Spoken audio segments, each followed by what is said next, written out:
Good evening. I'd like to call the meeting to order. Please stand for the pledge.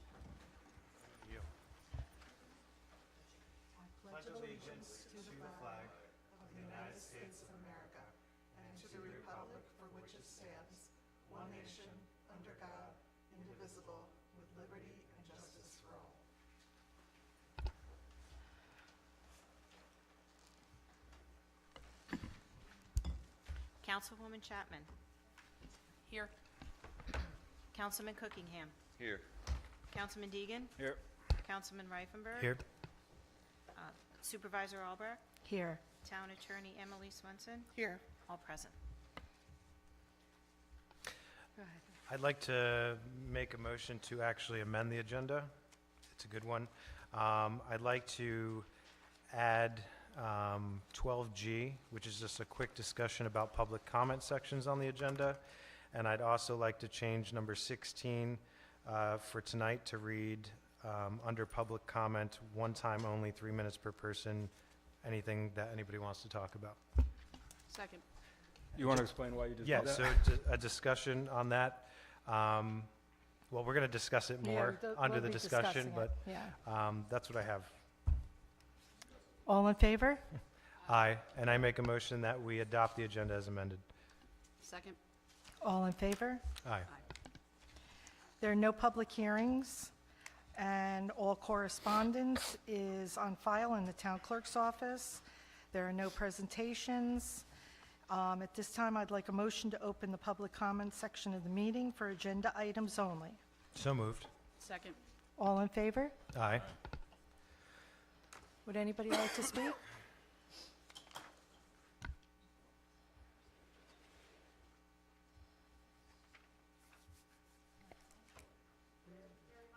Click it one more time. There you go. Mary Meyer, Clark Heights. Great to see Rettle Park on the agenda tonight. That's an awesome, I'd be very willing to be on any committee that's formed for that. My other question also, along with the Rettle Park, is the budget. I know a decade ago, money was raised for that. It was probably $14,000, but in 10 years, it's probably garnered some interest since then. So I'm wondering if anybody can figure out how much is left in there. I know a few years ago it was more than 14,000. As far as the dogs allowed in the park, my only question would be, I'm sure people are asking, you guys are very specific, the road in, the road out of Bower Park, what about the little area of land that goes to Bower Park trails? I know people were talking about that a while back, because that would be, I know you guys are talking about putting the sign at the fence. I know people are here to talk about that, so I figured I'd ask whether you guys would allow that. And also, there was ever no mention about Howe Park, whether dogs could be allowed over there. It's probably one of our, not many people are over there a lot of the time. In the new town hall, financial update tonight, I know you guys are putting another $1 million. I'm just wondering if at some point there can be how much we've used so far to date over the last handful of years. We put 20,000, 20,000, 10,000, million, whether we can get a total of year to date, how much has actually been put into that account. I appreciate it. Thanks.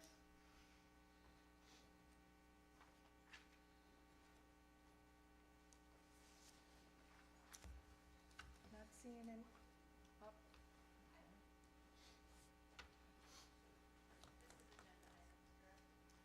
Yes.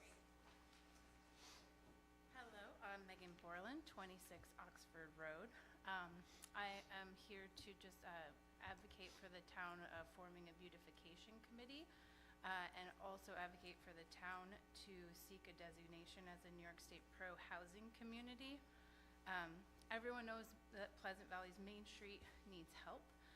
There's water and sewer problems, zoning questions, floodplain issues, as well as just beautification issues in general. And I'm not a person who just wants to point out problems.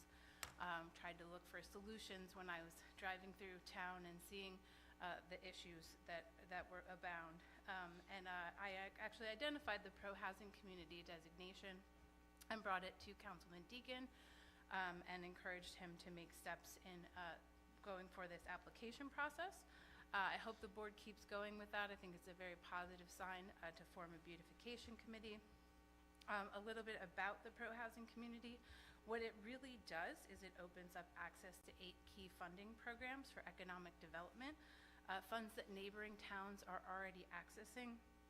The city of Poughkeepsie just had a nice article in Chronogram magazine. They received $500,000 in a planning grant for the pro-housing community. As a pro-housing community, and Pleasant Valley can access $100 million for downtown revitalization, $150 million for the Mid-Hudson Momentum Fund, and as well as the New York Main Street program. So through having a beautification committee, I know the town always needs people to pitch in and help to move these efforts forward because there's a lot of needs. So I'd be happy to serve on any committee that might be formed, and I encourage the board to keep going in making steps toward improving our Main Street. Thank you.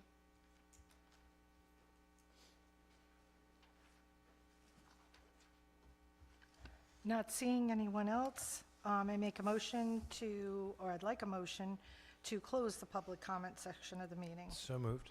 Second. All in favor? Aye. New business discussion, accessory dwelling unit law proposal revisions. Councilman Reifenberg.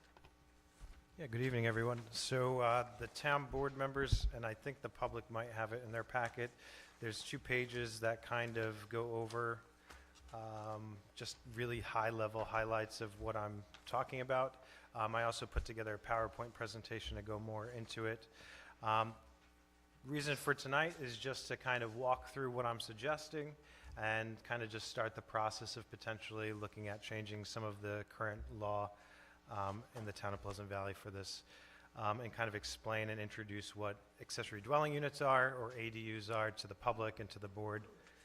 What I'd ask is, if we get to a slide that somebody on the board has a comment about or a question, please just stop me then so we can address it. The reason why this is in discussion is so this is an active discussion between us. The hope is at the end of this, we'll have a good point to give Emily to formulate a new law and then bring before the town board. So I'll get right into it. So this is going to talk about ADUs in Pleasant Valley, the benefits, challenges, and proposed changes. So what is an accessory dwelling unit, an ADU? It's a secondary residential unit on a single-family lot. Take a step back really quick. Is the town of Pleasant Valley already has a law that addresses how accessory dwelling units are used in our town. I'm suggesting some changes to it. It could be attached to a primary home or in a separate structure, such as a barn, a cottage, that type of thing. And it could be used for family members or rented out. Currently, it's only allowed to be used by the owners of the ADU or accessory dwelling unit in the town of Pleasant Valley. We'll get more into that. Can everybody see that with the lights on, or do you want the lights up? You're good? Okay. So this is just a picture to kind of demonstrate different types of ADUs. You have detached, kind of like a cottage or something like that. Attached, an attic maybe that was converted, a basement above the garage space. There's many different, it's not a cookie cutter type of thing. There's a lot of benefits that come to with ADUs. Obviously, we live in an area that rents just keep going up, housing prices keep going up. Everything seems to be getting more and more expensive. So it increases affordable housing. So it provides lower cost housing options within the town without building a whole bunch of stuff on new land. It creates additional income for homeowners, allows property owners to earn rental income, not in the current version of our town code, but so think of seniors, they might, as they get onto a fixed income, they might be forced to move out of state or move to another place that maybe it's a little less expensive, but if they have the option to maybe create an ADU in their basement and they move there and they rent the rest of the house out, they can stay in Pleasant Valley where they've been. Supports aging in place and enables elderly residents to live near families. So think of, just going to use me for example, is, our parents get older and they're on their own. Maybe at some point I'd like to convert my basement into an ADU and my mom can live down there and we could take care of her. So it gives more options. It's efficient use of existing infrastructure. So a big win for me on this is that, when you put an apartment complex in or you put a development in, there's going to be roads that need to be paved. There's going to be roads that need to be plowed. You're going to have a bunch of wells, a bunch of septics, all of that stuff that comes with building a whole bunch of new stuff on new land. ADUs take advantage of all the infrastructure that's already there. It also reduces urban sprawl. So it encourages development within areas that are already developed instead of just continuously sprawling out into our open space. So those are some benefits. This is just some statistics back in 1950. The average footage of a new single-family home was 983 square feet. And there was about 3.8 people per household, so each person got about 292 square feet of home. In 2017, our average new single-family home is about 2,500 with only 2.5 people. So each person's living in at least 1,000 square footage of home. So you can see as a society, we're building bigger houses, we're taking up more land, and we actually are having smaller families in bigger houses. So it's kind of an issue that we're trying to address. So there's different variations of how an ADU can work. I can't see on here, but I believe the yellow is supposed to be the ADU, and the gray is the owner. So imagine the yellow part being the renter, and the gray is the owner. So it's the opposite? Yeah.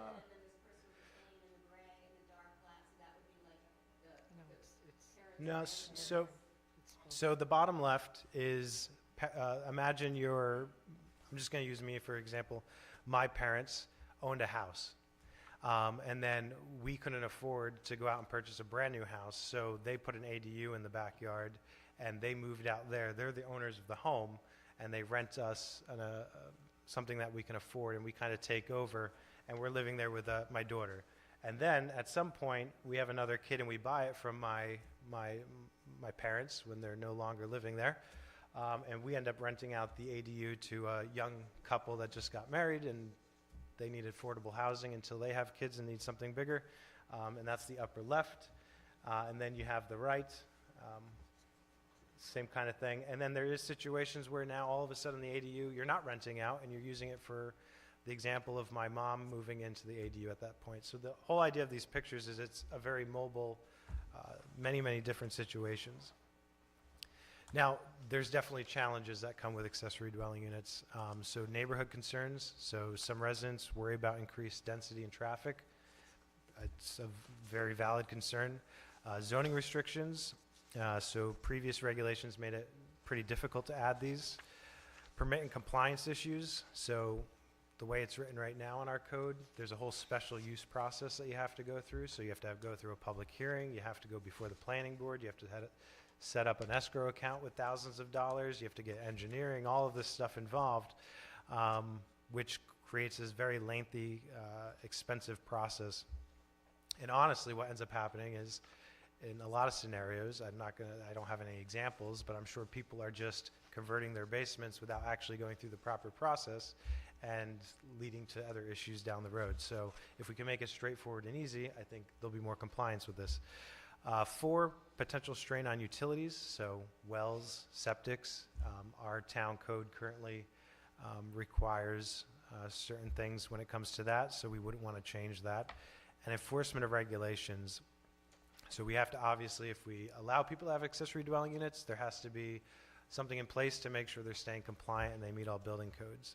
I talked about it at the last meeting that kind of led to this, but before coming to the town board, I was on the planning board for 2 years, and I'm just going to share a quick story. There was an elderly couple here in this town.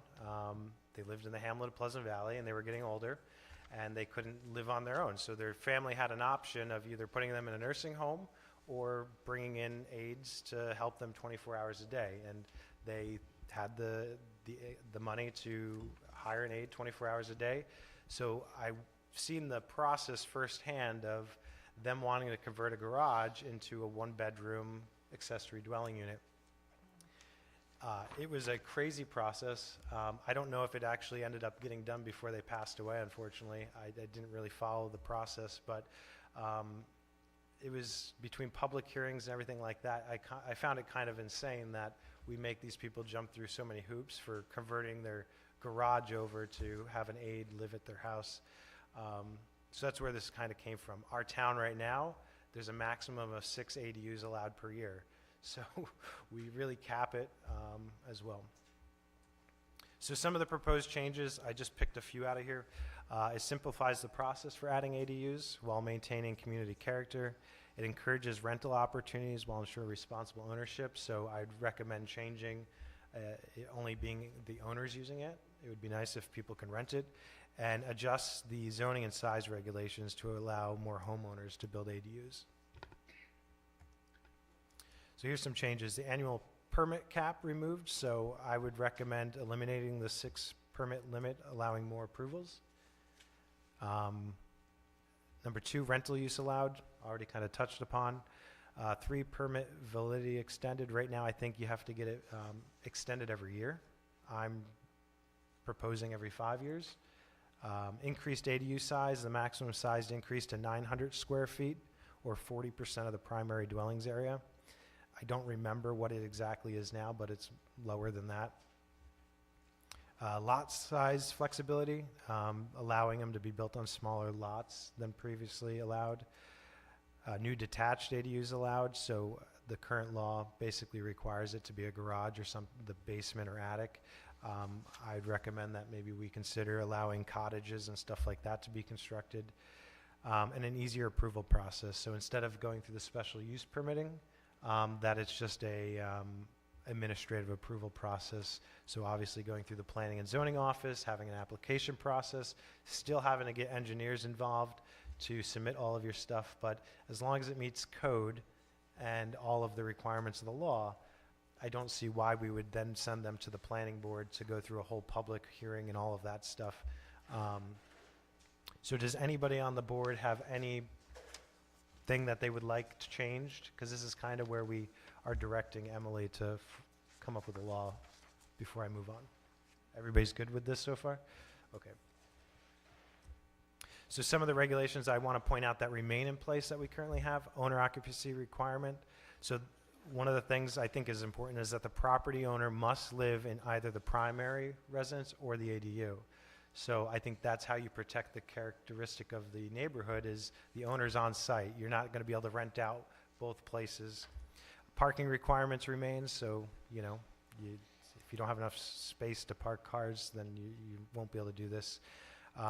They still have to meet all local and state building codes, and the max occupancy of 1 bedroom and 2 occupants. So the whole idea is an area for a couple or a kid or grandparents, whatever it happens to be. We're not trying to develop apartment complex, so we're trying to help with kind of that studio apartment area and affordable housing. The expected community impact from this, you'll have more housing opportunities without significant new development. You'll support the economic growth by allowing homeowners to generate income and stay here in Pleasant Valley. You'll help retain long-term residents by providing those flexible housing options, and it will balance the growth while maintaining neighborhood characters. So we don't have to continuously keep building big neighborhoods. This gives another option there. So the next steps. If everybody's fine with what I've kind of proposed, we'll send it to Emily, who will look at the current law and kind of fit this stuff into it, and she'll bring back a new layout. Then at that point, we'll send it out for a public hearing, which then the public will be able to comment and make suggestions. We'll make any final revisions, and then we'll do a vote and adopt the law. And I just wanted to add this kind of also ties in with the short-term rental stuff. We're going to get into that later on, but we've made dramatic changes from what we were proposing, and the whole idea behind this is that there's situations where currently they would not be allowed to operate as a short-term rental, but this allows potentially down the road, if you want to have an accessory dwelling unit and you want to be on property, you could potentially operate because it won't be as detrimental to the neighborhood. So does any board members have questions or comments or anything like that? Because I'm done. Most of the time, our homes, our single homes on property is approved by the Board of Health for a certain amount of bedrooms and a certain amount of bathrooms. I just don't understand how we're going to be able to stay in line with that. Yeah, so the current law, I'm glad you asked that. The current law requires something from the Board of Health that signs off on it. I remember when we did this one here in town, there was a whole discussion of what qualifies as a bedroom and how many bedrooms they actually had, because septics and wells are designated, I guess, by bedrooms. So obviously, if your well is only good for 3 bedrooms and you already have a 3-bedroom house, then you're probably not going to put an accessory dwelling unit because your well won't be able to handle it. But I think there is something in the law currently that still requires it, and I'm not proposing to change that. Okay. Good job, sir. Do you have anything else? I actually have something to add to it. So really, really good job, Mike. So I'm presenting good cause eviction in a little while, and I did a bunch of research on some things, but I think it's actually, and I didn't tell you about this, Mike, we actually had a disagreement about this, so I think this actually applies to yours, but maybe you think it applies to good cause. But I did a little bit of homework on just really 2 issues, which was costs and vacancy rates. I think, and there's a theme here, all this stuff is, whether it's completely aligned, it's associated one way or the other.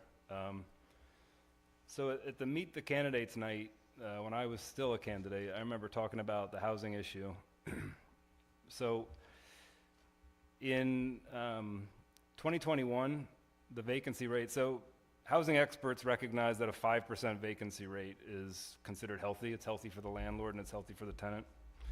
Dutchess County is woefully underneath that, but Pleasant Valley was drastically underneath it. So in 2021, Pleasant Valley was 0.2%. Which means it's just an unhealthy housing market, which is kind of connected to this, which is what this somewhat solves. Not 100%, but somewhat.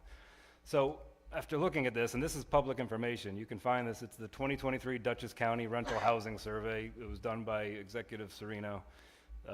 Executive Molinaro did the prior one in 21. But a bit of good news is that it actually went up. So in 2021, we were 0.2%.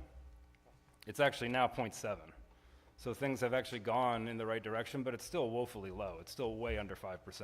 So this can help with that. Every little bit helps.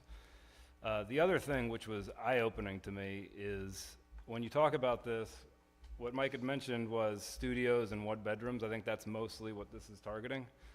So from 2019 to 23, a studio apartment in Dutchess County went up 48%. Yeah. A 1-bedroom went up 33%, a 2-bedroom went up 31%, a 3-bedroom went up 28%. I would challenge anybody, everyone in this room, did anyone get a 48% raise in the last 4 years? I don't, yeah, right. This is definitely like, and that's not to say that this isn't somewhat of an outlier and it wasn't tied to COVID. It doesn't really matter. The bottom line is the person that lives in that studio, their rent went up 48%. An outlier or not, they have to pay the money for it. So whereas this isn't necessarily gonna help 3-bedroom or 2-bedroom, again, every little bit helps, and we're seeing that across the board where you know, the neighborhoods you used to go into where it used to be a family, now you have teenagers back in the house and you have grandparents in the house. Like, this is happening on a daily basis. Everybody knows somebody, if not yourself. So every little piece of stock that you can help out there is going to address this. But I just want that to be in everybody's head as a studio apartment. So who are the people that live in studios? They're the most vulnerable, right? They're the newest in a job, they're the youngest, or they're the oldest, typically. 48% increase from 2019 to 2023 in the county you live in.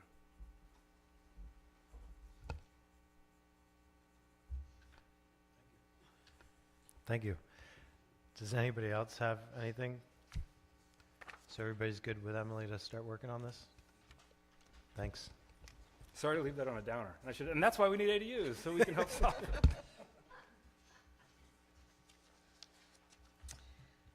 Okay, Town Beautification Committee. Councilman Reifenberg? Yeah, so, I don't know, maybe a month and a half ago, 2 months ago, Megan reached out to me, and we were talking. Oh, she is there. I was like, wow, she left. Okay. And brought this idea up, and it kind of fell off on the side with everything else going on. But, yeah, so for years, I mean, we've all talked about Main Street and the hamlets and just overall making it look nicer and more walkable and all that stuff. I spoke to Emily. We were down at the Association of Towns together, and we were talking about High Park and kind of some of the ideas that they did. So I just wanted to bring it to the attention of the board. There's funding out there. There's stuff like that. So I think there's two sides of this, kind of looking at other towns. There's a volunteer side of it. So a lot of these towns will get a group of people together that really love gardening and making things look really nice, and maybe they just don't know how to connect and get all together, and or what they can partner maybe with the town to do. So I'm just asking the board, I think it might be a good idea to maybe put a form or something on the website and maybe the Facebook page, and just kind of collect a list and see if anybody's interested out there in the community. And, you know, maybe the town buys planters and this group loves to take care of flowers and stuff, and they don't have the property or place to do it at their house, and they would love to do something like that, but we just don't know. So would the town board be okay if I put some kind of form together and put it on the website and put it out there to see if there's anybody interested?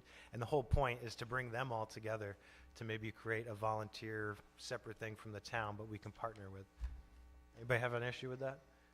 No? Okay, so the second part of that is the beautification committee. A lot of towns have a committee that's charged with, you know, the funding thing that was mentioned tonight, or coming up with ideas of what we could potentially do to make the town look nicer. At the end of the day, the five of us can't do everything within this town. We have a lot going on, so I would recommend that maybe we put together for the next meeting some kind of committee outline of what we kind of feel like this committee would be charged to do, and maybe how it would be made up. And maybe what I'll do is I'll send out some emails of other towns, because if we're doing this, I'd like to do it right. It should be a formal committee. It should be made up of maybe 2 people from the hamlet of Salt Point, 2 people from Washington Hollow, Pleasant Valley, maybe a board member to just kind of be the in-between. And then I would like their meetings to be advertised in public, and they do their business in public, and have, you know, we want to do it right. So does anybody want to, is anybody against that? No. No? No, it's like, that was one of the things down in the city, they were stating, we don't have an actual master plan of how we want 44 or like things like that. Is that something we could look into to getting funding to, you know, when you go through LaGrange, you have the lighting, and I see the ladies out there when I'm going in and out to work, you know, watering the flowers that are hanging and everything like that. And if we get a committee that's willing to do that, but it would be nice to, when you drive down 44, to see the Pleasant Valley, not just the valley. So it's interesting, in the comprehensive plan for the town, Correct. there's actually a whole section that breaks down what all 3 hamlets in a perfect world would look like. It's just nobody's really ever done anything with it, but you'd be surprised how beautiful these main areas would be if we actually partnered with the state and the county and were able to change them into what they were. I mean, if you look at North Avenue where it hits 44, in the comprehensive plan, and I think it was designed kind of that way, is it's supposed to continue across between the church and the I'm going to call it the Red Hill Plaza. I know it's not owned by them, but it's supposed to continue across the creek and connect into Freedom Road. Correct, there was supposed to Which be would the then, bridge in that. yeah, back it in would the 80s. alleviate South Avenue traffic there. So there's a plan for it.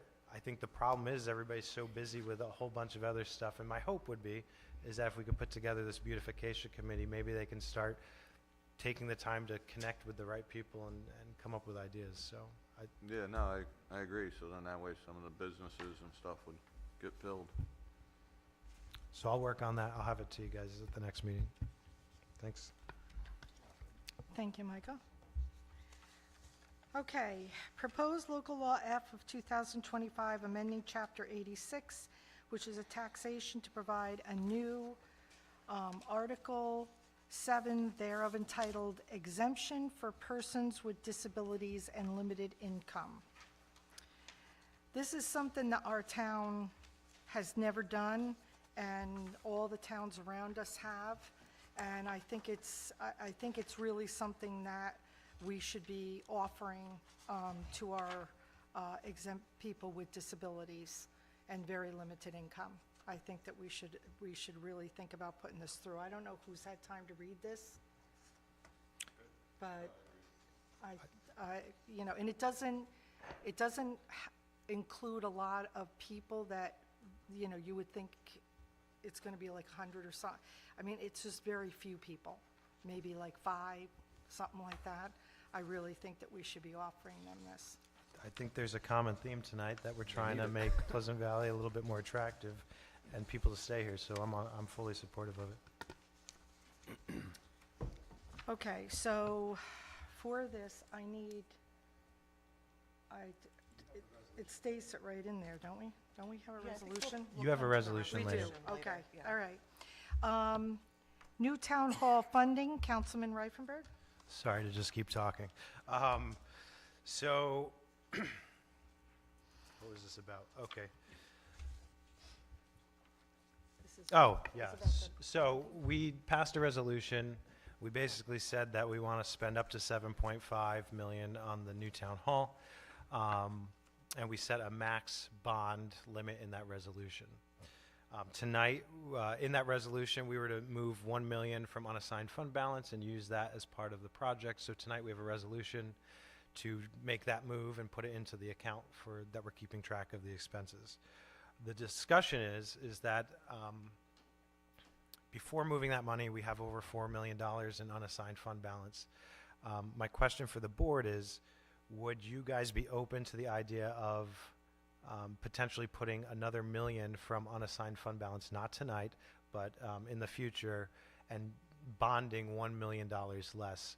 And don't hold me to these numbers. I was just doing some tests with random interest rates and stuff. But if you take a 20 or a 30-year repayment on a bond, and I just threw 7% in there, and you take one that's $1 million higher and $1 million lower, it ends up working out to about $5,000 more in repayments every month for over the period of the entire repayment term. So we have, and we've always had an issue with having such a high unassigned fund balance, that I'm proposing that we potentially move another $1 million so we can bond almost $1 million less than what we put in that resolution, and it will save the town. We have the money.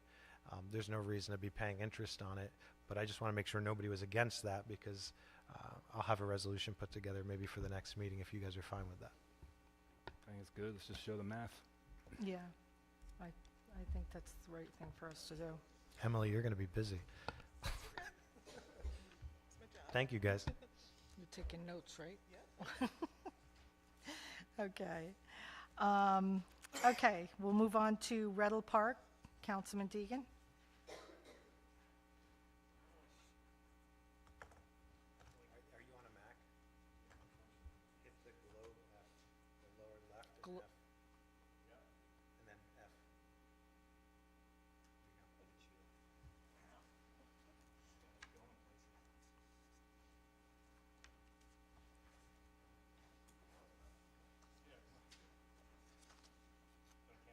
Oh, there you go, everybody. That's Rettle Park. Thanks for coming. It's not letting you advance it. This is your tax dollars.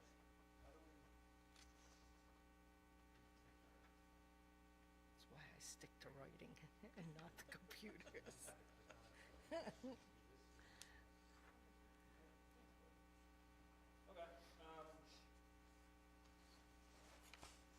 So, you know, we have a comprehensive plan that's great. We had a master plan that was great, and they sat in the drawer for 15 years.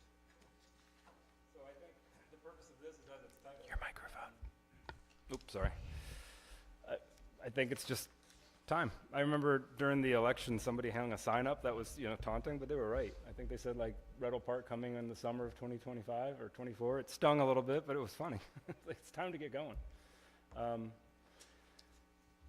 I think this is something like the whole community is aligned on. I don't know really, before I go too far down on this, I think something that we need to learn as a board and as a community is what the heck happened last time? Because I know a lot of work happened and this thing died on the goal line, and there's a lot of opinions about that. I just want to know what we can do this time around to avoid that. Maybe it's just more communication, maybe it's more of this, but they did a lot of that last time and it didn't work. But that said, you know, we've done a lot of work with playgrounds and parks, so I think we need to be careful of what are we doing here, what do we not have, right? And then we need to incorporate that. We have a pretty good fleet of parks now, they're only going to get better, and we have this property that's been completely underutilized. So I think this is where we get people's opinion and get them involved early.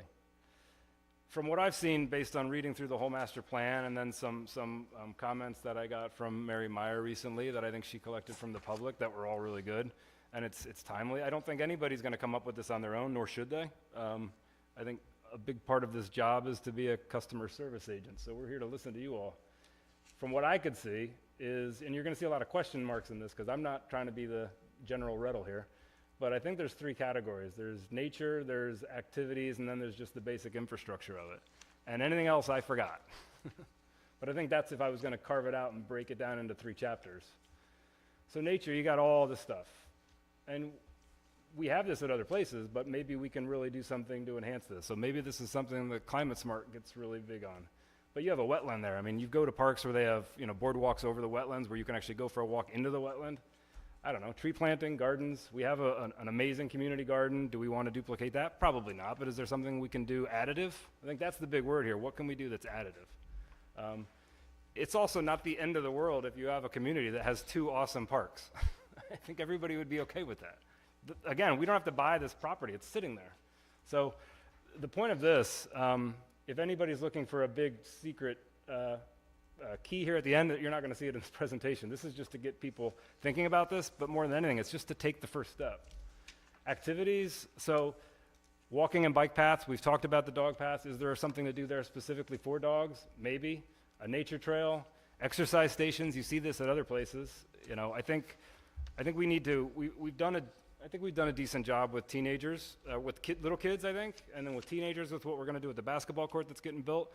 Now we got to remember the seniors. We got to not leave them behind. And you're going to see a lot of that. There's more of that coming of like, it's fine to have seniors come in here and sit at a table, but we need seniors moving their bodies. We got to get them out there and get them active. That's what keeps them healthy. So, and then in terms of infrastructure, you got the airplane club that's been up there forever. I personally, they've been using it. I want to incorporate them into this. So I think early on, we involve them and we say, you're doing this, you're using it. I wouldn't want to toss you off this thing if we were going to do it. How do we incorporate? Because I think in Pleasant Valley, there's a history of like, it's never 50-50. It's 90 and then 10, and then everybody gets angry and everybody goes home. And then nobody gets anything. And I think we need to try to avoid that with this. So this could be a first step of like, how do we incorporate things that maybe thought they weren't going to be a part of it prior? Where do we bend? But all of these things, I don't know. You've seen things about, do we need a well, a pavilion? There was a place to play music.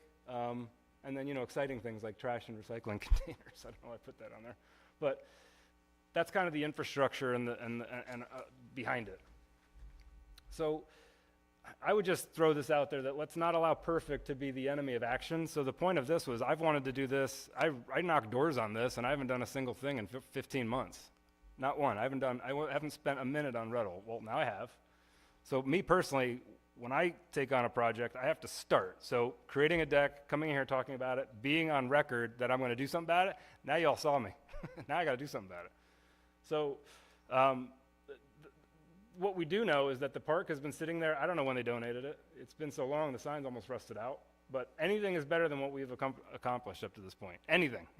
The bar is very low, Pleasant Valley. Pleasant Valley Board, Pleasant Valley people. So let's just start. And what's the first step? I don't know. Could it be the very first thing?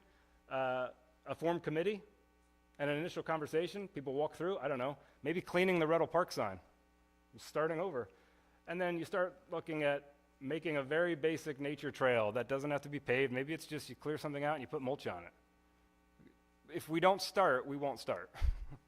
That's really poignant. There's a parking lot entrance, there's a driveway that needs to be started. Those are less important, but I think we just need to start. So that's it. Thank you, Dan. What I can help you with is that we sat down, several of us, with the Rettel girls. And one of the things that they would like to see there is a butterfly garden in memory of their mother. So that was something that Jean Curley knew quite a bit about. So they would like to have that. The dogs, in answer to the question earlier, is I think that this would be a really nice area to be able to have a band of walkway around the whole property. and done nicely with some stone or something, and then have the bags at certain areas throughout the whole thing, and be able to walk the dogs there and know they are not allowed at Howfield. So, I think those are a couple of things. I think that the Rettle girls, I think it would probably behoove everybody to sit down with them when they start a committee at least once, to get an idea from them, because they had said that they would like to see a pavilion, / kind of like an amphitheater kind of thing. I can't remember Would what else. would the Wait a board be up to me doing the same thing? I'll just copy whatever Mike does with the beautification, but should I do that process to create a committee for Rettle? Yeah, right? Yeah, that would be the best thing. A lot of nodding heads, all right. Yeah, So I might do And- that too and just put my name on it. right. You got it. Thank you. Great job. I just wanted to point out, I think it was with the new town hall, we were looking at different areas of potentially bringing the court, and this was 2 years ago at least. And I discovered the deed and the agreement of when that property was given to the town. I don't know if everybody knows, but in that agreement, I forget the exact amount, but I feel like it was around 5 acres. The Rettles, when they donated it, said that we could sell 5 acres of the property in order to finance and use the money towards building it out. So I'm not saying we have to, I'm just putting it out there when you're going through all of this stuff that you might want to look into that as well. But great job. Thank you. Okay. Oh, no break yet. Okay, good cause eviction, Councilman Deegan. Yeah, so there is definitely a theme tonight, and this is not coordinated, and that's what probably everybody who coordinates something says, but Mike just said there's a theme here to try to make this a town where people want to stay. Yep, that's true. There's also a theme here that Pleasant Valley is a place that cares about people. That's kind of, I've been here 18 years, and I've noticed that over and over and over and over. You see it at the food bank, you see it at other things. And I think that's the theme here of like, this is a town that actually cares about the people that live here, and anytime somebody's in a rough spot, you see the town come to their assistance. And occasionally, I think in this job, you have an opportunity where you can do something that actually directly affects people's lives. And this is it.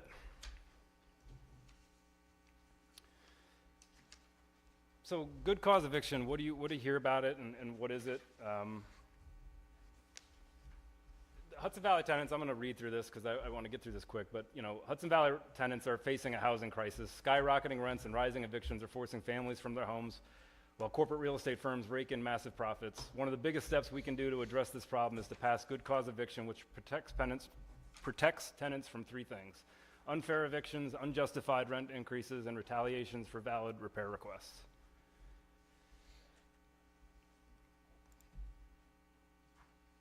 So what purpose does it serve? So it protects against unfair evictions and unreasonable rent hikes. Unreasonable is the key word there. It gives tenants the means to challenge evictions they believe are unfair in court. Challenge it. It also requires landlords justify before a judge a rent increase greater than the consumer price index, which is typically around 8.5% when you add it to plus 5%, which is typically around 8.5% in a calendar year. So this is not against all landlords. This is not against rent increases. This is not against justified rent increases. This is just against what I had laid out in that paragraph. It also gives tenants the ability to request justified repairs without fear of retaliation. And if it seems I'm a little bit choppy on this compared to everything else I was talking about, it's because this stuff makes me very emotional. I've seen this firsthand when I knock doors. It's tough to watch the situation that people are in, and I think it's real important that we do something about it. So what does this do? So for the most part, this is kind of straightforward. So last year, New York State passed a law, I don't know if anybody noticed it, but it gives municipalities the authority to opt into good cause evictions. So that's what I'm asking us to do. And here's what that will do. So it opts Pleasant Valley into the existing good cause eviction law passed by New York State. And what we're doing is, what I'm suggesting we do is really 2 and 3. It sets the small landlord portfolio size exception at 1 unit. And there's a reason you do that. It's because that avoids any kind of corporate loopholes where someone can own multiple sites and raise rent on people. By only having one, you know, if a family has another apartment that they've put their life savings in and they rent it out, this doesn't apply to them. It's the people that have multiple properties. And to be fair, because I want to control this story, there are landlords out there that have multiple properties. That does not mean you're evil. There are some landlords out there that haven't raised rent for a decade. I know one. They should be acknowledged. That's really quite awesome. This is not against everybody. This is against the ones that have apartments of the people I've met. So the small landlord is a way to just kind of avoid that and to make sure that there's no gray area. The second is it sets the high rent exemption at 345% of fair market rent. To break that down, what that means, that essentially means that if it's a luxury apartment, it has nothing to do with this. And it allows us to address the most amount of people that are in need, that are hurting. That's the whole point of this. What number 2 and number 3 do is it tries to cast the net as wide as it possibly can to help as many people that are hurting. And by doing this, we protect the most vulnerable members of our community who are in most need of our help. So I'd love to say we're at the tip of the spear here and we're leading this, but we're not. So there's other, and it's in that regard, this is a good thing. There are a lot of other towns, cities, municipalities that have already done this. So yeah, sure, you see the city of Albany. I don't even, you guys can see this. Let me see if I can zoom in. So sure, you see cities on here, right? This started in New York City. But the point of this is to kind of counter the element that this is just a city thing. It's not. For the point that I talked about the rent increases and the reason we're talking about ADUs. City of Albany passed it, City of Beacon, City of Binghamton, Village of Catskill, Village of Croton-on-Hudson. But here's a big one, Town of Fishkill passed it. If the Town of Fishkill can pass this, Pleasant Valley should pass it. City of Ithaca, City of Kingston, City of Newburgh, Village of New Paltz, Village of Nyack, City of Poughkeepsie, City of Rochester, City of Hudson. Town of Poughkeepsie has this on their docket. I want this town to do it before the Town of Poughkeepsie. For all the reasons everybody thinks, right? But if you notice something, I'm not suggesting anything revolutionary here. I wish I was, but everybody approved one. Everybody approved the one small landlord. And all but I think 2 or 3 approved the 345% fair market value. So really what I'm just looking to say is I know how much Pleasant Valley cares about the people that live here. Go to the food bank. You see Pleasant Valley at its very best, and there's countless examples of that on a daily basis in this town. This is another chance for this board and the public to kind of unite around this to help the people that need it the most. So back to just to kind of control the story, right? Not that we're looking to celebrate evicting people, but if someone's doing bad things, they can still be evicted. If you're not paying rent, you can be evicted, as long as it's not due to someone raising your rent $1,000. Within reason of whatever you're paying. I gotta be careful with the math. Violation of the lease. The landlord wishes to recover the unit for personal use. If they're causing a nuisance or breaking the law, or if they're selling the building, that person can be evicted. So just remember that. And when everybody goes home and when you go on all the silly things where all nonsense gets spread, this is the facts of what it is. And this is why Town of Fishkill passed it. I'm going to keep leaning on Fishkill. Not all rental units are included. So the law includes certain types. So units built after 29, I disagree with this, but they're just excluded, so it is what it is. So any unit built after 2009, for 30 years after first occupancy, they don't fall into this. Any owner-occupied buildings of 10 units or less don't fall into this. Units with rents that are above a certain percentage, this is the 345 number, I already talked about this. So they don't fall in this. So it's not everybody. It's not every apartment. It's the people that are hurting the most. So now I want to talk about the human element. And if I can't get through this, I'll just stop, and you got my point. But Could I just underscore that owner occupied, so any building, if it's however many units, up to 10, right? So even if it's a 3 or 4 bedroom, or 3 or 4 unit building, if the owner lives in it, then that's completely excluded, right? Okay, just making sure that's clear. So this is just something else that I had seen. This is from the census. You can look this up, and good luck with that sheet because it's painful to go through. But So when a household spends more than 30% of its income on housing, they are considered rent burdened. And this includes rent, utilities, and other housing costs. Households that spend more than 50% of their income on housing are considered severely rent burdened. 80 units in Pleasant Valley are 30 to 35%. That's rent burdened, 80 units. 405 units in Pleasant Valley are 35% or more. So how many human beings live in 485 apartments? I don't know, but that's a lot of people. A lot of people that are hurting. A lot of those people probably go to the food bank. So the three specific stories that I can give you is, because this is personal, I've seen it happen. So there was a family that the person was heavily involved in recreation. They were a great family. They had 3 kids. Their rent was raised $750. They had to move to Hyde Park. They had to take their kids out of school. They're gone. They're gone. There was nothing they could do about it. Another person, I'm going to be very vague about this because I have to protect them for the very reason why we need good cause eviction, because they are terrified of retaliation. This person has a justified problem in their apartment. I've seen pictures. I've been there. I saw it. It was looked into, and it was valid. It was a concern. There was, to Pleasant Valley's credit, to the county's credit, to the state's credit, there was all kinds of people that were going to jump in. If you want to see your tax dollars being used appropriately, like the cavalry rallying to support someone who's living in a place that's not safe, they were ready. Everyone was told to stand down by the tenant because they're terrified of being evicted. I can't tell you how many people, because when I launched, the only places I really went were the apartment complexes. I launched it in the trailer park. I saw a lot of stuff. I went into places, I smelled water, I saw all kinds of things. I saw mold, I saw termites, I saw roaches. Every time I would talk to people about it, they'd start whispering. They'd talk over the corner because they didn't want to be heard, because they were terrified. You should be allowed to ask for black mold to be removed without getting kicked out on the curb. Period. And I'm very confident that Pleasant Valley is going to do the right thing here because I know the people that are up here, and I know the people that live in this community. So, but that's the personal element of this, that I saw it with my own eyes. I saw children and I saw families suffering. They're scared. This is not the way people should live. And I don't think anybody would feel good about that. No offense to Pleasant Valley, you just didn't know. So now you know. Everybody knows. Everybody here, everybody there, everybody on the board, they know why we need this. And I can't even read my own thing. So, yeah, countless people just living in fear. So I think that's it for me. I didn't get too emotional there. But to the board, to the public, there are few times where we have an opportunity where you can actually do something that changes somebody's life, makes their life better, makes it easier. You're looking at it. We have a choice. This is going to be a public hearing. I hope we get lots of support. If the people come out against it, we'll see. I don't think so. I think we're going to do great with this. But I think this will go to a public hearing, we'll go to a vote, and man, I hope we get this approved so we can help these people that need it. So I thank you very much.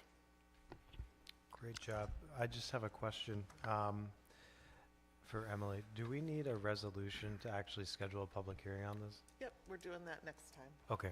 I just was wondering if we could just do it tonight, but if it needs to be a resolution, then we'll do that. Thanks. We'll have it all ready to go. Can we do a 5-minute public hearing? 12G, public comments. Michael? Yeah, so I wanted to add this. Coming to these meetings, before I was on the board, and on the board, I've seen probably 10,000 different variations of how public comments have been ran, and it seems like everybody's unhappy no matter how it's done. So I figured we'd switch it up again if the board's fine with it and see how that goes. So we have 2 public comment sections, which is double what most towns do, but it's a great thing. I think we keep the first one as agenda items only, but what my suggestion is what we did tonight, which is the second one. They have 3 minutes and they could talk about, it doesn't, right now it's only new items and non-agenda items, so if we talk about something, you were technically not allowed to come up and give your thoughts on what we just talked about. It's kind of silly. So maybe we try just 3 minutes, you can do whatever, and I think with this though, we remind people that it's a public comment section and it's not a Q&A. We're all accessible. You can come up after a meeting or send us an email or call our phone numbers or whatever you want. And honestly, it's more beneficial that way if we have those conversations. But yeah, so I'll make a motion to, I don't know if it's in the rules of the town board, but I'll make a motion anyway to, if it is in the rules of the town board, to change the public comment section to be open to anything and limited to 3 minutes. So not for nothing, I just want to flag something. Kudos to you. Hold on 1 second. I just need a second before we I discuss. take back all the nice things I was about to say about you. All right, now you can go. Forget it. No, you ruined it. So thank you. Thank you to everybody for this. So the way this worked, I got a bunch of questions. I got emails from people. I legitimately didn't understand how it worked. I thought it was kind of silly. I sent an email this morning. We went back and forth, and it's changed. This is how it's supposed to work. Thanks. You got it. All in favor? Aye. Aye. Okay, old business. New town hall update, Councilman Reifenberg. And you're going to do the transfer switch at the Yeah, same I'll do it time? all together. I just got to get And transfer switch for the new town hall will be done at the same time.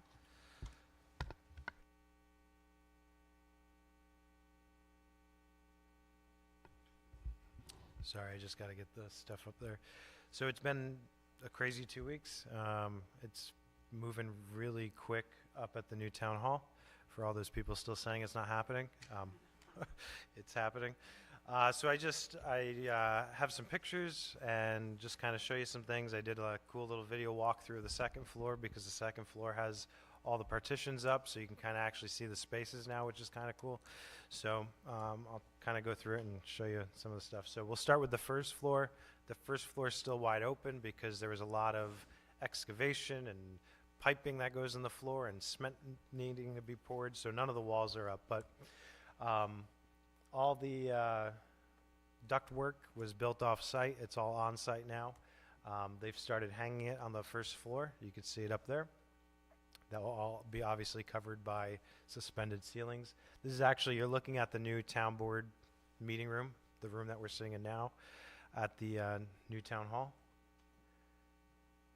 This is the other side. This is the court area. It's just kind of showing the ductwork and some of the electrical runs in the concrete there. Just some more of what's going on. Nothing too exciting. That is the bathroom area on the first floor, so the men's and women's room. What's changed since the last time is it's all been filled in. It was all compacted. Our testing company did compaction testing, I think, yesterday or the day before, so it's getting ready for concrete. Here's an area that's prepped as well. This is the bathroom over by the court, where there's a holding area for prisoners, and the jury room is on the back side there. This is the mechanical room that's behind. So if this is the new town board room, behind us would be a mechanical room. That's that. All right, now we're up on the second floor. So I just have some quick videos of kind of giving you a tour of the upstairs and kind of how it's going to be laid out. So this is you walking through the main public entry. There's two entries up there. One's employee only and one's the public. So this is how you would enter all the offices on the second floor. So there's a foyer area. And when you come in, there's a window on the left and the right. The one on the left here that you see is the town clerk's service window. On the right here is the assessor's office, and towards the back is the stairwell and elevator and the building and planning office. This is the lobby of the planning and zoning office. You can see the window there. There'll be a big counter for laying out plans. Through this door, kind of see that. Through the door here, you'll see two offices for the zoning and administrator and the building inspector. There's area for the clerks, and then all back in this direction is all going to be the files and a big storage area, which we don't have here. So this is at the end of the lobby area, looking to the right, kind of if you came up the stairs from the first floor. Now we're going to head towards the rest of the offices. So this is looking into the assessor's office. You can see the lobby off to the right. This is the storage area for planning and zoning. We're going to come up, and this is the new employee break room, which is gonna have a refrigerator, all the good stuff, for them to be able to go on break. Directly across from that is gonna be a hallway. This is a janitor's closet, so it's gonna have a sink and stuff in there where they can keep everything. This is the IT server room, which is in its own little area now. A men's and women's bathroom for the public.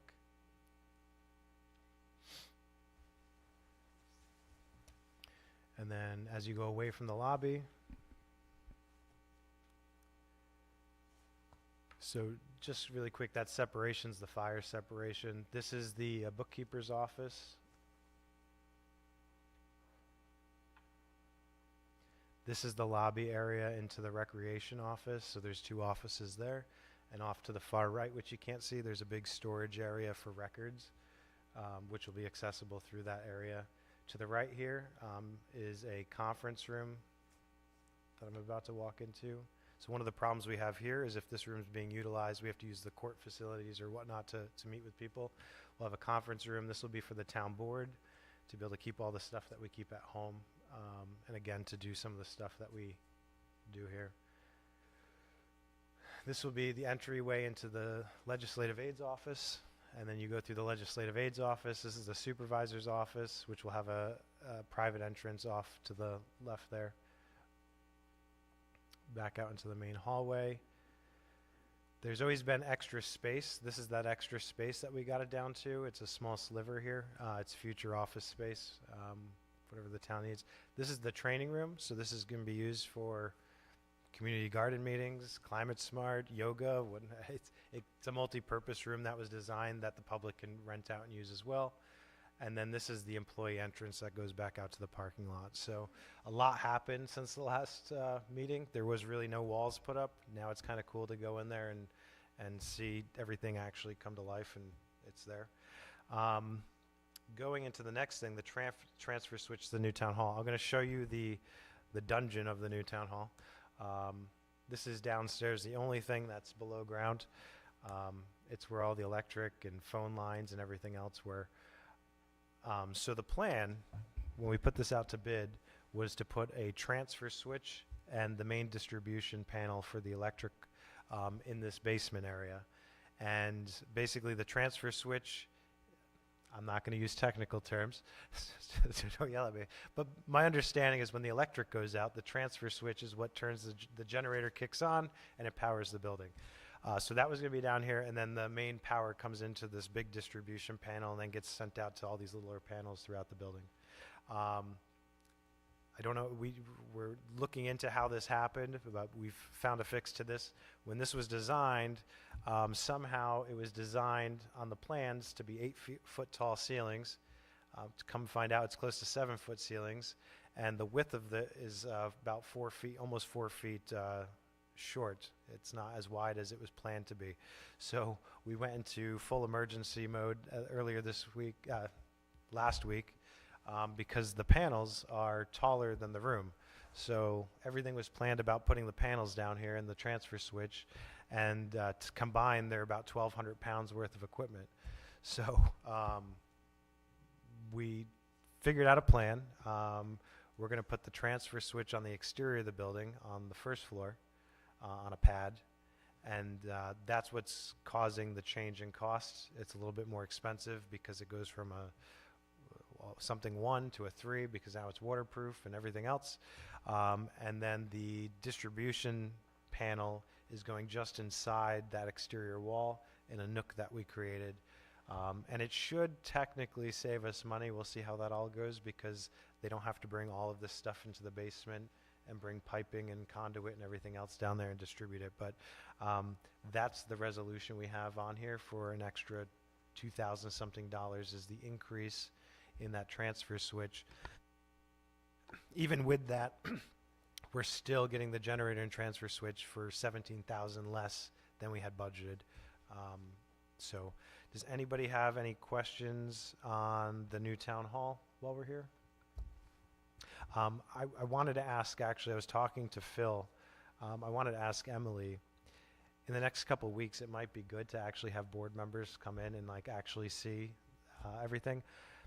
If there's no discussion and the whole purpose is just to walk them around the building and there's no internal discussion, is it okay to have like on this day, maybe the next meeting at 5:30, we meet at the new town hall and we just give them a tour?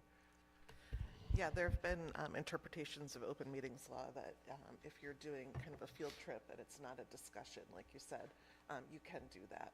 Okay. You just can't discuss things or make decisions course. or anything.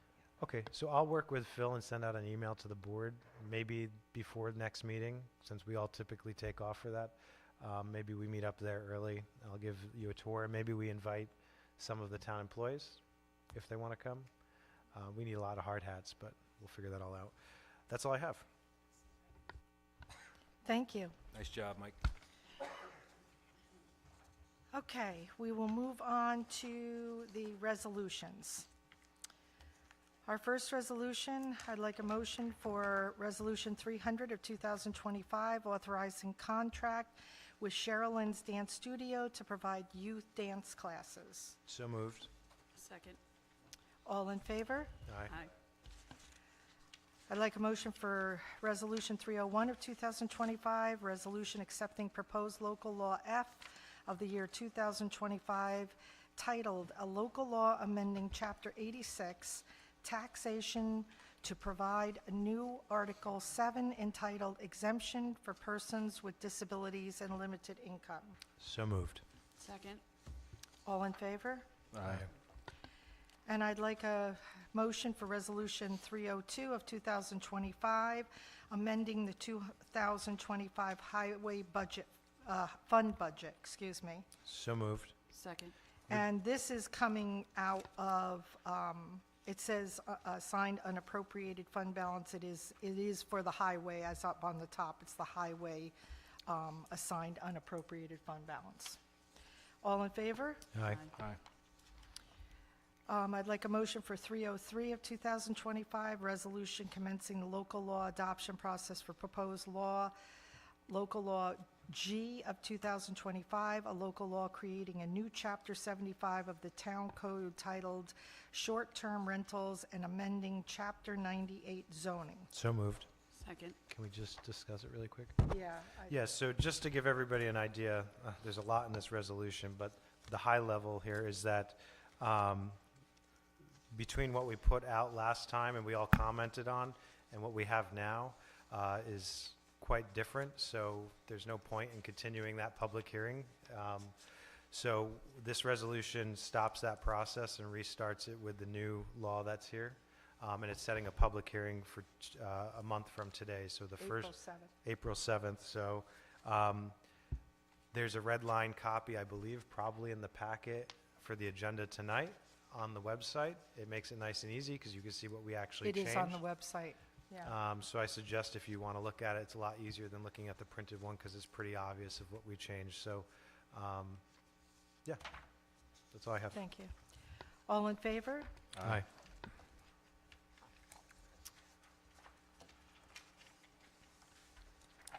Okay, I'd like a motion for Resolution 304, 2025, resolution to designate dog-friendly areas in town parks. So moved.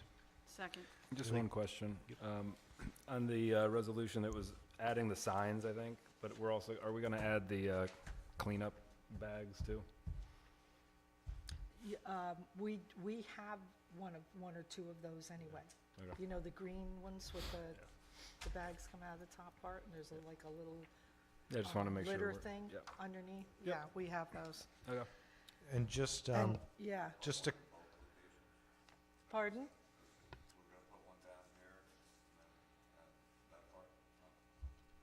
We're gonna put one at both parks for the garbage can thing. Yes, Okay. absolutely. Here Okay. and. Right, here and- and up Okay. there, yes. Perfect.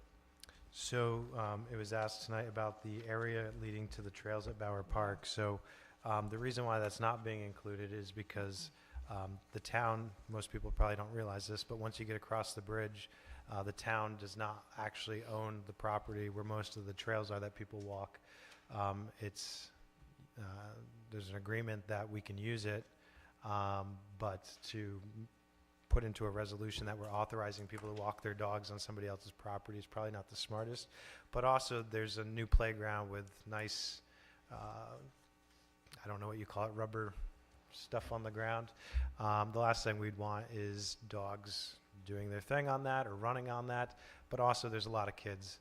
And that's the whole idea of this law, is to kind of separate the two, because we've had issues of dogs being off leash and not attacking, but jumping up on kids and terrifying them. And according to the videos, there are some repeat offenders going on down at that park. So I implore you to stop, because it's all going to change. So can we talked about this, doing this. I'll make a motion. I guess we already have a motion. Keep going.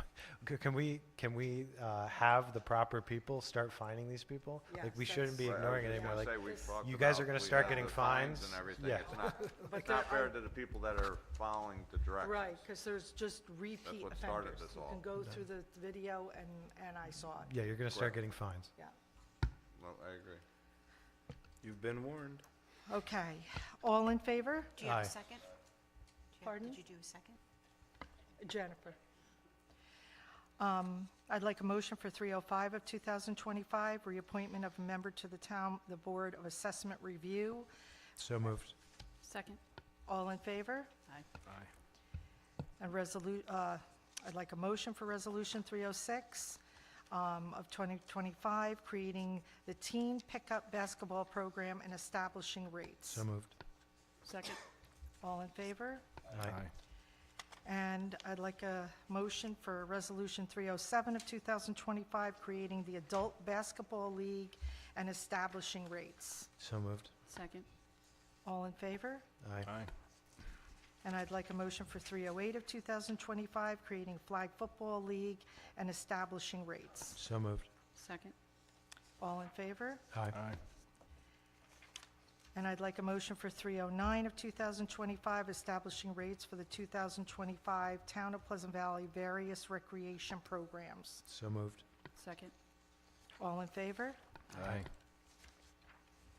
And I'd like a motion for Resolution 310 of 2025, creating the Pleasant Valley Drama Club and establishing rates. So moved. Second? We're all getting into acting now. All in favor? Aye. Aye. And I'd like a motion for Resolution 311 of 2025, creating the Family Fitness Class and establishing rates. So moved. Second? Can we just discuss really quick? Oh, yeah. We just had a bunch of resolutions adding a bunch of new programming to the town. And I just think growing up here, one of my biggest complaints, and the reason I never wanted to move back here, and here I am, is that there was nothing to do. So kudos to our rec department and the town board for providing the funding to do these. We're starting to get in line with surrounding towns, so it's a big win. And that's a good thing for you to, because I was going to read some of these from the earlier one.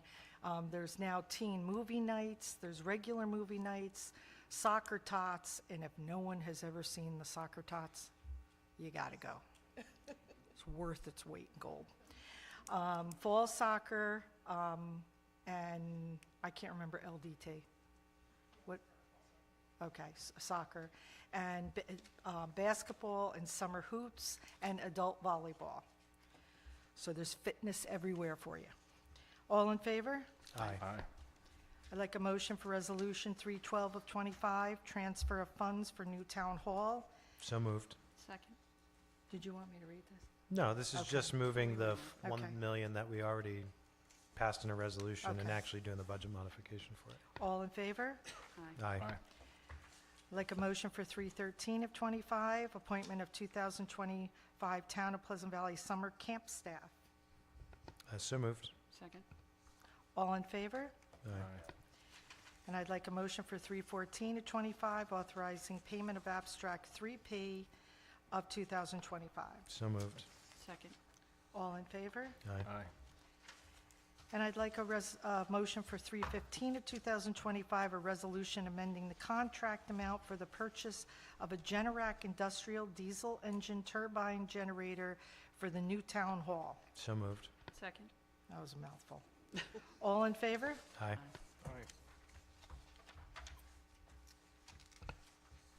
Okay. I'd like a motion to open the public comment session of the meeting, which we will open up for, we can do that tonight, right?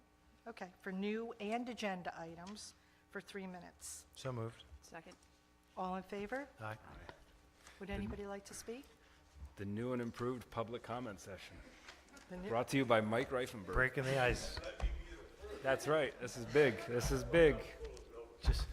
Just make sure you turn the microphone Are on. you? Yeah, okay, that's an excuse. Just turn the microphone on so they can hear you, Al. I must. Okay, the only question. State your name. Yeah. State your name. Oh, my name is John Dunn. There you go. Netherwood And Road. where you live. Okay, 984 Netherwood Road, There you yes. I just have a question. Councilman Reifenberg's talked about the switch no longer being able to be put inside the building. Is putting it outside, is that going to possibly subject it to any kind of vandalism? Just remembering the fire we had and where the town hall is, my concern is any vandalism that might occur. Do you mind if No, I go respond? ahead. I know I said no Q&A, but I'll No, break my no, own no, rule. no, because- It's a If good not, I one. would. Yeah.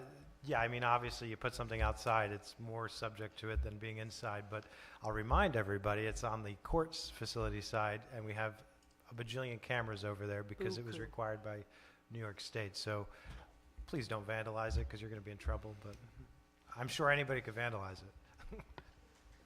I'm just also gonna add, I mean, with that stated, I mean, you're dealing with 1,200 amps, so I mean, if they're gonna play with that, we're gonna see where they were left. Kind of self-regulating. Can, Yep. would anybody else like to speak? If you'd like to speak, you can get up and stand over there and, yeah. Yeah. Yeah, you can form a line. And you don't have to be 6 foot apart from each other yet either. I'm sorry I said that. I'm really kind of questioning my thoughts there. Go ahead, I'm sorry. Carol Roberts, North Avenue, and I don't know if you guys can answer this. This is really more of a question regarding the good cause law. So, on this paper, it says that units built after 2009 would not be covered under the good cause law. And then the next part of that sentence is, for 30 years after first occupancy. Does that mean that nothing is covered if it hasn't been occupied for longer than 30 years? And it doesn't seem fair to me that if a unit is newer than 2009, that people aren't covered by the good cause law. So if that's the case, could the town of Pleasant Valley create their own local law to cover newer buildings? It just doesn't seem fair, because you could be a renter and have the same problems as somebody in an older building. I just have a real issue with that. So I didn't know if there was something on a local level that could be created, or maybe I'm just not understanding this. So that's it. Do you The want me to question is say valid. anything? It doesn't make sense. Do you I'll want me let to the legal remark? person speak. So we are limited in what the town can alter about, the state created a statute and allowed towns to opt in and gave them certain things they're allowed to modify, but that's not one of the things. As far as exactly how that 30 years works, there's someone in the line behind you who may be able to speak to that better, so maybe we'll let him. I think you need to, yeah. So I'm Ben Surface. I'm the supervising attorney for the Hudson Valley Justice Center, and I've been going around all over the Hudson Valley talking about this law. So to answer your specific question, the 30 years, basically, what it's saying is anything built after 2009 for 30 years is exempt. So in theory, in 2039, that building would be able to be covered by the law. And that same 30-year would, so anything in 2010, it would be 2040. In 2011, it would be 2041. So it's basically, and I completely agree, right? What I think Councilmember Deegan explained really well is there's a lot of ways in which this law is already a compromise, right? There was heavy lobbying by the real estate industry in Albany when this law was being passed at the state level, and they won a lot of concessions against what tenants were asking for, right? And so this law is sort of the middle ground between everything tenants want and everything the landlords want. And so this was one of the concessions that the real estate industry won. The rationale, I'm on the tenant side, so I don't always agree with this, but the idea is you don't want to discourage new development in places that need new housing stock. And that we agree with, right? We know that affordable housing crisis is a product of instability for tenants and a lack of supply, and so we don't want to hamper supply. But I agree with you that 2009, yeah. But I don't want to. I was going to speak more about good cause when it's Do you have a business card? I have flyers, but Councilmember Deegan has my direct email. I'm happy for him to share it Okay. for anybody. Yeah. Do you mind if I just jump in for 1 sec before the next speaker? I'd also put out there that, as far as I know, every apartment or whatever in our town was built before 2009, pretty much. So everything that's here would be covered by good cause. It would be obviously if a new apartment complex was built, then obviously it would fall into that. But as far as I know, everything within our town would be covered by it once we pass it. Those have all been, Brookside, it was all before 2009, yeah. I just like to say it's really nice when I get a tough question to have a lawyer step in and answer it for me. That was awesome. Wish I could do that on a daily. 2 lawyers. That's nice. Michelle? Oh, you're Hi. together. Good evening. So, can you hear me? You have to say your name and where you live. I'm going. Michelle Bear, 233 Ross Way. And- Sandra Larkin, Davis Road. And we're here. We also represent Climate Smart, and we're super stoked to hear things about beautification. We hope that we're considered for consultation. We would love native plants to be part of beautification, obviously, right? I'm Middle Park. Yeah, so that was very inspiring. I personally love the ADU discussion today, so right on with that. That's awesome. I'm really glad to hear that. And the Repair Cafe, my friends, we're just stumping for that today. The Repair Cafe is on the 8th. It's from 10 to 2. We just want to remind the community to come. It's right here in this room this Saturday from 10 to 2. So, and we have a jewelry repair class this time. That's good that you added that. Yeah. And that's all we wanted to we're say. done. Thank you. Thank you. Hi, I'm David Brown, 3 Shady Creek Road. I just want to... David Brown. I just want to quickly echo my support for good cause eviction. It would help so many people, including myself and my mother and so many friends and family that I have around Pleasant Valley. And it's a compromise. It's not perfect, but there's rent prices keep going up and up, and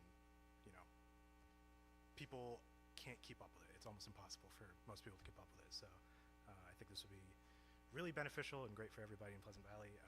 There's almost nobody besides super rich landlords who are already doing shady things that would be negatively affected by it. So I think it would be great, and I just want to voice my support for that. Thanks.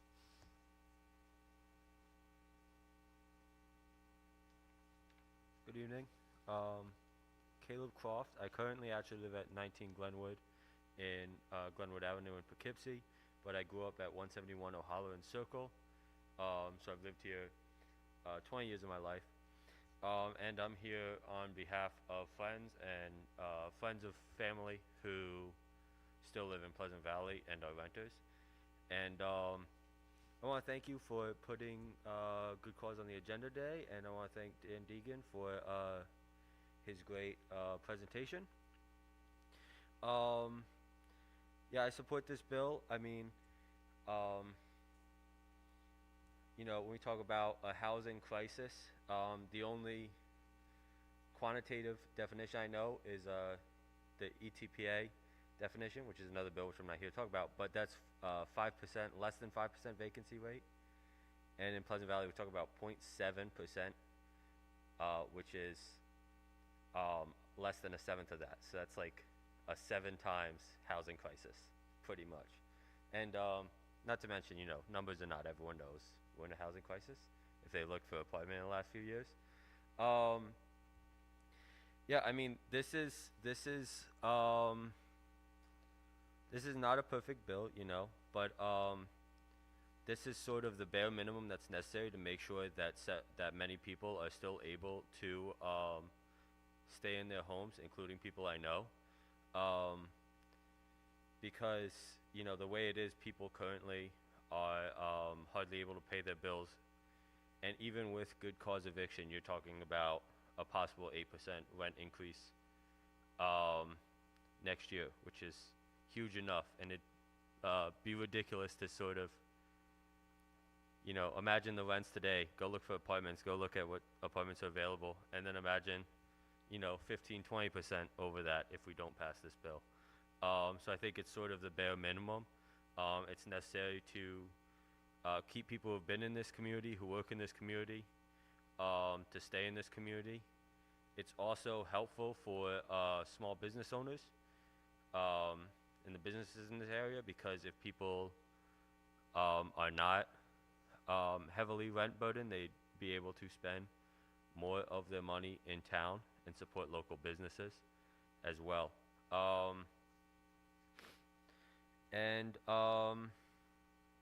Yeah, like, and as you know, the presentation showed, necessarily there are like good causes for an eviction, but everyone should be able to live in a place that's free of mold, free of, you know, mice and rats, that has electricity and running water and clean water. And these are all things where I've, in my experience as a renter, I've not always had. I've never been sure I've been able to have any of those, or be able to talk about it without repercussions. So I think it's important, not only for people to afford to stay in the home, but for those who can, to be able to live with dignity and have a decent quality of life in the places that they're renting. Thank you.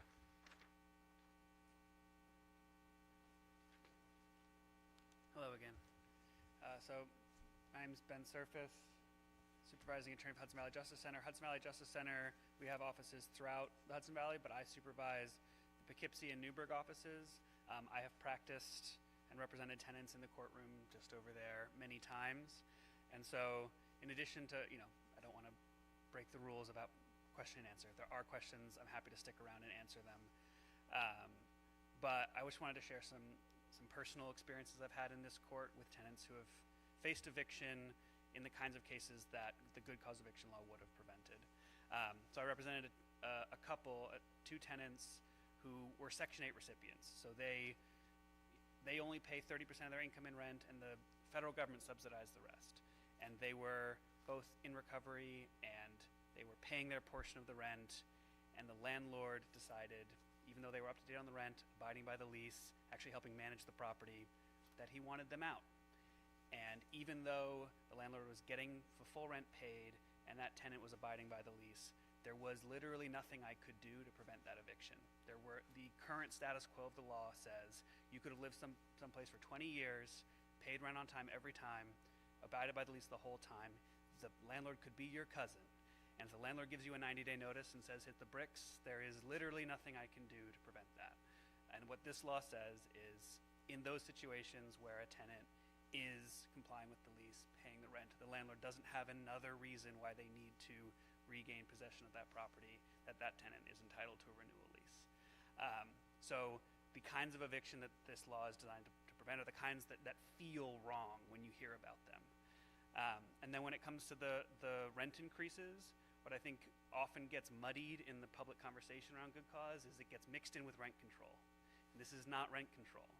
right? In the city, in places with rent stabilization, there is a government board that tells landlords how much they can raise the rent. This law does not do that. What this law says is if the landlord wants to raise the rent above that reasonableness threshold, the tenant can ask that landlord to prove why. And there has to be a good reason why. And that good reason could include, I put in a new boiler and it costs 10 grand, and I need to raise the rent to offset that cost. The good reason can be, I haven't raised the rent in 10 years and I'm well below market and I'm trying to slowly catch up. The good reason could be that property taxes went up. There's an entire list of reasons that the court has to take into account that can be reasonable grounds for a landlord to increase the rent. So this law does not tell landlords that they have to stop, being able to afford maintenance. Doesn't mean they can't continue to make a profit. They can still be in the business of being a landlord. But that if they're going to take a rent increase that's above that threshold, they have to be able to show their work and show why. And that there's going to be a neutral arbiter involved in that conversation. So those are just two, I think, points that often get mixed up as people talk about this that I wanted to clarify. And I will be back when there is public comment to talk a bit more about the LLC loophole. And Okay. I'm happy to talk about that offline. Okay, thank you. Hi, thank you again. Megan Borland, Oxford Road. I just wanted to comment quickly on the ADU, generally supporting the accessory dwellings. I'd love to have my in-laws be able to move in with me. I just want to encourage looking at a little bit the limitations and maybe having some flexibility with limitations of size and number of bedrooms. Right, if the intent of the ADU is to be able to meet people where they're at and be able to stay in Pleasant Valley at all stages of life. If you think about, my in-laws, they have a caregiver that needs to live with them, so you wouldn't be able to place them in an ADU on your property because they're not going to live in one bedroom with a caregiver. Other stages in life where people might, need to move back in with family. Maybe you have a situation with a family with children and there's divorce, right? And that you might move back in with your parents and you wouldn't live with your child and yourself in a one-bedroom unit. So if the intent is great to make it a little more smooth to be able to do this process without going through all the permitting. So if there's some flexibility in the size of the unit and the number of bedrooms, that might help people to be able to use the law to the best of keeping their families in Pleasant Valley. Thank you.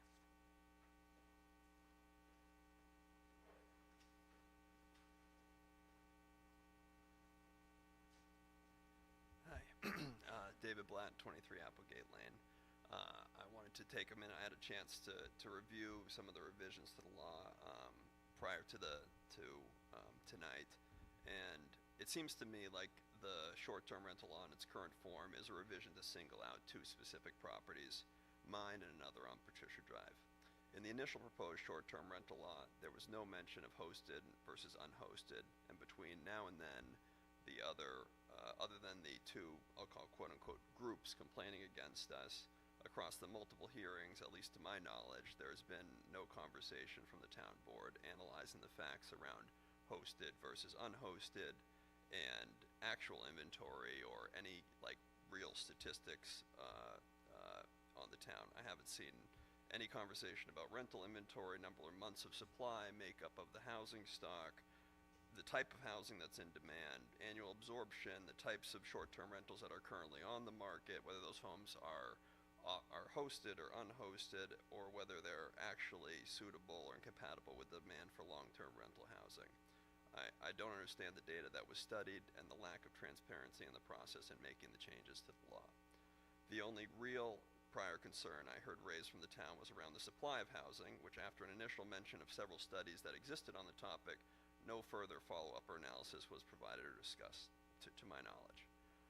I do not think it's right or appropriate to simply take the feedback of what I feel is essentially two groups and adjust the law on account of those statements.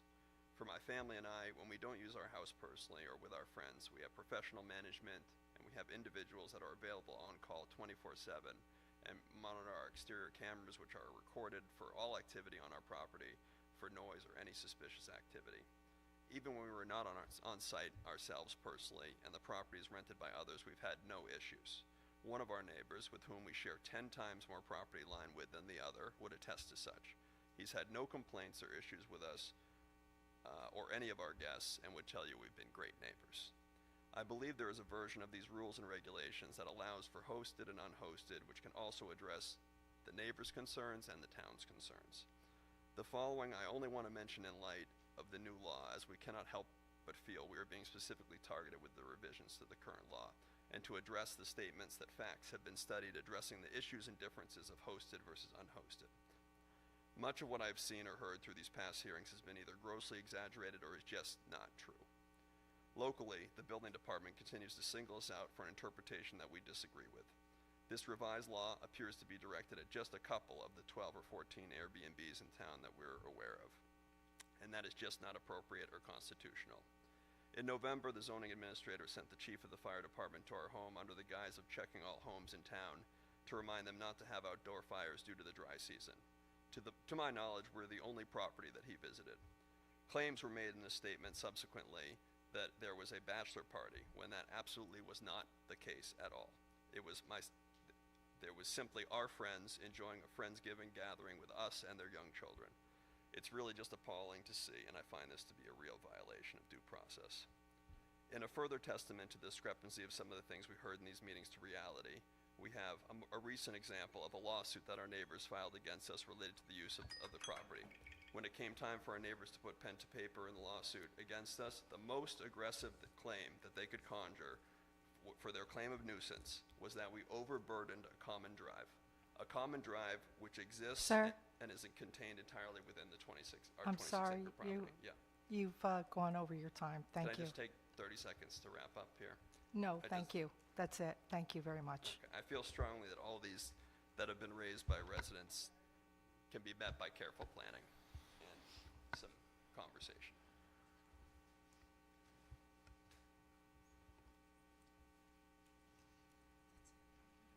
Does anybody else? Can I just, for the record, since the public comment's open, just to clarify some stuff from what you just heard, this process has been going on for over 2 years, and there is actually pretty lengthy conversation and arguments on this board at meetings, probably before certain individuals were paying attention, about hosted and unhosted.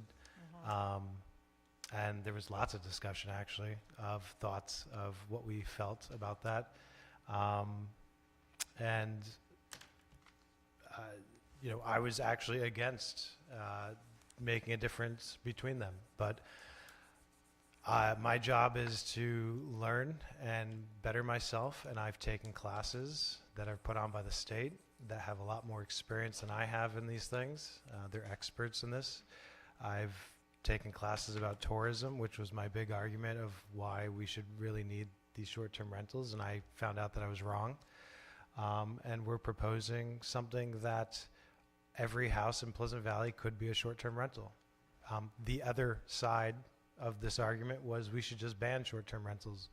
That's not happening in this proposed law, but that could certainly happen. So like everything in life, there's compromise, but I don't like being accused that my opinion has changed because of 2 properties, because I've actually fought against that argument. But we're all allowed to learn and change our opinions. So I just wanted to put that out there. Thank you. Thank you, Micah. Okay, I'd like a motion to close the public comment portion of the meeting. So moved. Second? All in favor? Aye. And I'd like a motion to... Hold on. Wait, Mary, I'm sorry. Resolution 301, the public hearing for March 17th, by the time the advertising goes into the paper, it's not going to give a lot of time. Is that for the tax exemption? It's only going to give like 3 days of, by the time it goes into the paper on the 12th, the meeting's on the 17th. It's a very short window. So. Okay, so why don't we if- put it on for the beginning of April? If I could suggest, I can make this public hearing the first one, and then the other one on April 7th. You mean switch them, put put I would this put one thr- on yep, for, this, excuse me, local law F, I'd make that the first public hearing on April 7th, and then I'd put the next one after that. what's the next one? The short-term rental. Oh, yeah, so short-term should, rental. no, I don't, So Emily, can I just make a motion to adjust everything exactly how we just said it? Yep. Okay. So, So they'll both be on April 7th then. yeah. okay, So all right, I'll- thank you. I'll make a Okay. motion to set the public hearing for the tax exemption resolution we passed for April 7th at 7:05, and then the short-term rental law public hearing will be on April 7th at 7:10. Okay, thank you. I just saw Good. it, Yeah. the window is very, very small for people to. So I just need read. a Thank you. second. Second. All in favor? Aye. Thank you. I'll make a motion that we adjourn. Oh, wait. Nope. Could I have a really quick Sure. attorney-client? Oh. Do you mind? I'll make a motion that we go into attorney-client. Second. All in favor? Aye. Aye. Thank you all for coming.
Happy birthday, Dan.